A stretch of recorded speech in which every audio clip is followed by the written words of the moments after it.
एक व्लॉग बनाने में लगता होगा काफी ज्यादा इजी है, बस कैमरा स्टार्ट करो और बोलना स्टार्ट कर दो, लेकिन ये इतना आसान होता नहीं। अभी मैं स्टार्ट कर ही रहा था तभी बेसिकली मेरा माइक इसमें नहीं है, मैंने उसे चार्ज में लगाया और वो चार्ज हो रहा है। तो ये चार्जर है और यहाँ पर माइक जो है मैंने दोनों चार्ज में लगा दिया और दोनों यहाँ पर रेड साइन दिखा रहा है, मतलब दोनों डिस्चार्ज है, तो इसे चार्ज होने देते हैं। और जब ये फुल चार्ज होता है तो उसका एक जो है देख सकते हो लाइट बंद है, यानी कि वो फुल चार्ज हो चुका, और दूसरा वाला चार्ज हो रहा है, यानी कि ये अभी चार्ज होना बाकी है इसका। एक बात तो मानना पड़ेगा कि जब से ये वाला फ़ोन मैंने लिया है रेनो 14, तब से एक चीज़ मैंने देखा है कि अभी जो क्वालिटी वॉइस की आ रही होगी, और अब अगर मैं जैसे कि ये मैंने ऑन किया तो जो वॉइस की क्वालिटी है वो थोड़ी सी डिफरेंस हो जाती है। मतलब कि जो बैकग्राउंड नॉइज़ है बेसिकली ये क्या करता है ना कि वॉइस एक तरीके से मैं जो बोल रहा हूँ वो मेरे आवाज़ को सेंटर फोकस करता है और बाकी इन्वायरमेंटल नॉइज़ को कैंसिल कर देता है। लेकिन एक बात ये भी है ना कि मैंने इस माइक में काफ़ी ज़्यादा खर्च किया था, तो देखो आइडिया तो लग ही चुका होगा। पहले बिना सिर्फ फ़ोन का था,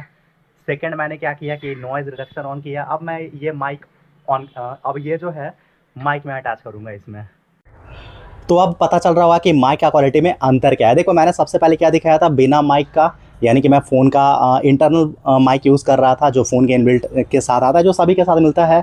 लेकिन इसमें रेनो 14 में फीचर क्या है कि यहाँ पर एक नॉइज़ रिडक्शन का फीचर है जो कि आपके वॉइस को फोकस करेगा और इन्वायरमेंटल नॉइज़ को कैंसिल कर देगा, जो कि क्वालिटी देखा मतलब है अच्छा क्वालिटी है, मतलब यूज़फुल है। लेकिन ये माइक मैंने ख़रीदा था और इस माइक का सबसे बड़ा फ़ीचर क्या है पता है? जब भी मैं खुद अभी देखो मेरे जो जो मैं बोल रहा हूँ, जो लाउडनेस है वो बहुत ही ज़्यादा नहीं है, मतलब इतना है कि सामने से एक आदमी सुन पाए। लेकिन फ़ायदा ये है कि इसके रहने से मतलब मुझे थोड़ा कम पावर लगाना पड़ता है बोलने में। और बेसिकली आज मैं ऑफ़िस नहीं जा पाया क्योंकि मेरा ऑफ़िस आज मेरी आँखों में बहुत ही ज़्यादा दर्द हो रहा था, क्योंकि देखो ग्राफ़िक डिज़ाइनिंग का जो काम होता है ना बहुत हैप्टिक होता है भाई। मतलब ऐसा होता है कि लगातार जो है 7-8 घंटे जो है डिस्प्ले पर ही आँख रहता है। अब देखो आज के इस वीडियो में मैं शेयर करने वाला हूँ अपना एक्सपीरियंस अपने पहले फ़ोन को लेकर के और अपने इस वाले फ़ोन को लेकर के। आसमान ज़मीन का अंतर है इसमें, और मैं ऐसा इसलिए कह रहा हूँ क्योंकि वाकई में है यार। देखो मैं बताना चाहता हूँ कि स्मार्टफ़ोन के दुनिया में इंडिया में जो क्रांति लाया था वो शाओमी था। और मैं ऐसा इसलिए कह रहा हूँ कि पहले के जो फ़ोन आते थे जैसे कि माइक्रोमैक्स एक टाइम पर बहुत ही ज़्यादा पॉपुलर था, और उसका पॉपुलर होने का एक रीज़न ये था कि कम पैसे में वो जो है बहुत ही अच्छे हमें रैम प्रोवाइड करा रहा था। अब देखो ये बात हम सभी जानते हैं कि एक फ़ोन के चलने का स्मूथ चलता है, वो फास्ट चलता है, वो डिपेंड करता है कि उसमें रैम कौन सा लगा हुआ है।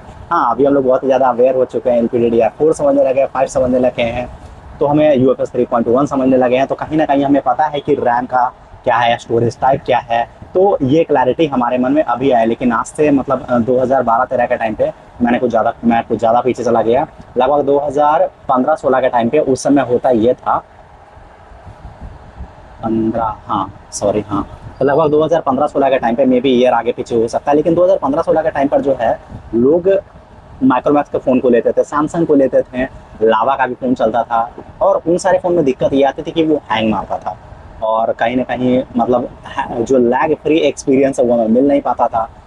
हुआ ये कि अचानक से मैंने एक नाम सुना शाओमी, और शाओमी का बोले तो रेडमी का फ़ोन, और मैं मतलब जिम गया हुआ था, उस समय मैं जिम कर रहा था, काफ़ी मतलब बॉडी था वो सभी तो खैर डाउन हो चुका है। कमाने धमाने के चक्कर में क्या कर सकते हैं, अगर बॉडी बनाना है तो जॉब छोड़ दो, और जॉब छोड़ना है तो फिर बॉडी बना लो। पैसे मतलब चाहिए ही चाहिए बॉडी बनाने के लिए, बिना पैसे के तुम बॉडी नहीं बना सकते हो, ये बेसिक नीड है। खाना पीना तो वो अलग बात है। अब देखो सीन क्या होता है, मैं जिम गया था, वहाँ पे एक लड़के के हाथ में मैंने देखा एक फ़ोन, देखने में बहुत ही क्लासिक लग रहा था, मस्त एकदम एकदम मतलब हैंडी फ़ोन था। और जब मैंने उसका मतलब जो टच एक्सपीरियंस था वो बहुत ही नेक्स्ट लेवल का था। मैंने पूछा ये कौन सा फ़ोन है, तो उसने जब मुझे बताया रेडमी का फ़ोन है ये। मतलब थोड़ा मुझे सुन के चाइनीज़ वाला फीलिंग तो आ ही गया था कि रेडमी है। तो मैंने बोला कि ये मिलता किधर है, तो उसने बताया कि ऑनलाइन लिया। चलो ठीक है, फिर मैंने पूछा वो कि ये रैम कितना है इसमें, उसने मुझे बताया 2 GB रैम। अब उस टाइम पे 2 GB रैम सुनना ऐसा था कि मतलब कि क्या ही मिल गया है इसे। रेडमी इंडियन मोबाइल जो इंडस्ट्री है उसमें उसको जो है उसने रेवोल्यूशन ला दिया था कि रैम ज़्यादा देना है भाई, चाहे जो हो जाए कम पैसे में।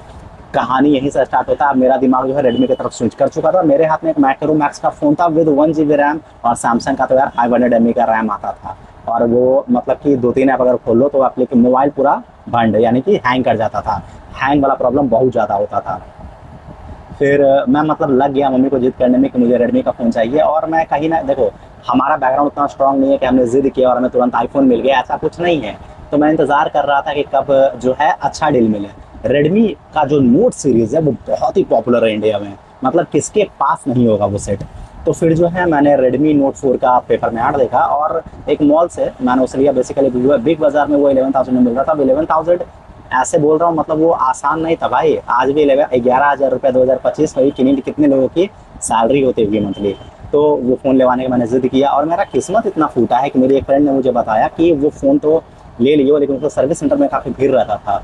अब वो उसकी इस बात को सुनने के बाद मुझे लगा नहीं था कि मेरे फ़ोन के साथ भी ऐसा कुछ होगा। मैं पॉकेट में रख कर कुर्सी पर बैठा और पैर उठाते के साथ मेरा फ़ोन गिरा और स्पीकर की तरफ से एक क्रैक लगा। पूरा स्क्रीन, पहले ही दिन पूरा स्क्रीन 2 पार्ट में आ चुका था। मैं डर गया था और दिल भी दहल गया था कि यार अब मैं करूँ क्या। सर्विस सेंटर में पता किया तो 34,000 रुपीज़ का बिल बन गया। 3 महीने के बाद फ़ोन डेड हो जाता है मेरा और बोला जाता है कि डिस्प्ले चेंज करो। डिस्प्ले मैं चेंज करा लेता हूँ, फिर 4 साल तक उस फ़ोन को मैं रगड़ के यूज़ करता हूँ और 4 GB रैम के साथ 64 GB स्टोरेज काफ़ी अच्छा डील था उस समय और ये मुझे मतलब चल रहा था।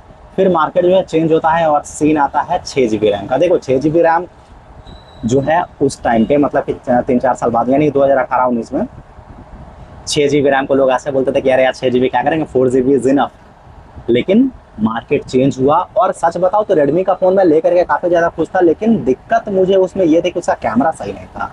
फ़ोन लेने के नेक्स्ट डे ही मुझे पता चला कि उसका कैमरा क्वालिटी बहुत ही घटिया है।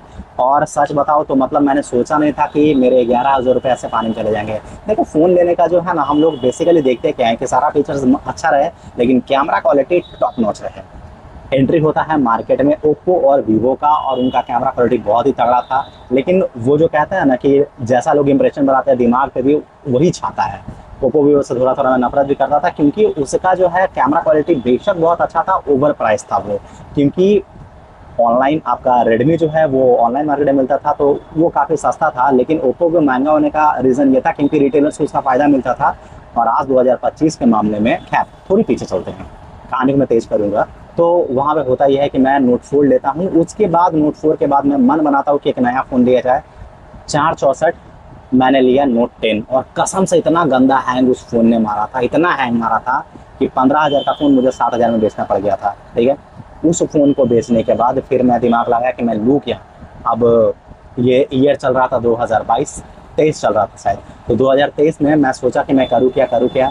मेरे हाथ में ज़्यादा पैसा नहीं थे लेकिन डिस्काउंट में मुझे मिल गए थे लगभग 22-22,500 में Redmi note 11 pro plus 5G। उस फ़ोन को लेने के बाद भी मेरा यही चीज़ था कि कैमरा क्वालिटी सही नहीं है। मतलब यार पता नहीं कि किस्मत मेरा कैसा था कि मैंने नोट 4, नोट 11, नोट 10 तो कैमरा क्वालिटी से मैं कभी सेटिस्फाइड नहीं हुआ। हाँ, मेरे घर में मेरी बहन ने जो है ओप्पो का रेनो 8 लिया, मम्मी को मैंने 13 दिलाया। मतलब मम्मी खुद के मतलब थोड़ा सा मैंने हेल्प किया था लेने में। अब मेरा नोट 11 प्रो प्लस 5G अगर आप मेरे वीडियोस देखोगे पीछे वाले तो देखोगे कितनी गंदे तरीके से वो टूट गई थी। डिस्प्ले चेंज करने के बाद उसका डिस्प्ले भी काम नहीं कर रहा था। फाइनली हिम्मत को बटोर करके मैंने जो है रेनॉन 40 लिया और मुझे लगता है कि मेरा जो तलाश था एक बेहतर कैमरा का वो यहाँ पे कंप्लीट हो गया। मतलब यार मैं स्टार्टिंग से जो चाह रहा था, जो कैमरा क्वालिटी में चाह रहा था, मतलब देखो ये जो वीडियो है मैं क्या चाहता था ना कि मुझे फ्रंट बैक 4K 60 FPS मिले, जो कि इस फोन में मुझे मिला। अगर मैं यहाँ से अगर मैं जूम भी करूँ तो आप देख सकते हो कि जूमिंग क्वालिटी भी बहुत तगड़ा है और मतलब लिटरली जो मैं चाहता था वो मुझे इस फ़ोन से मिला।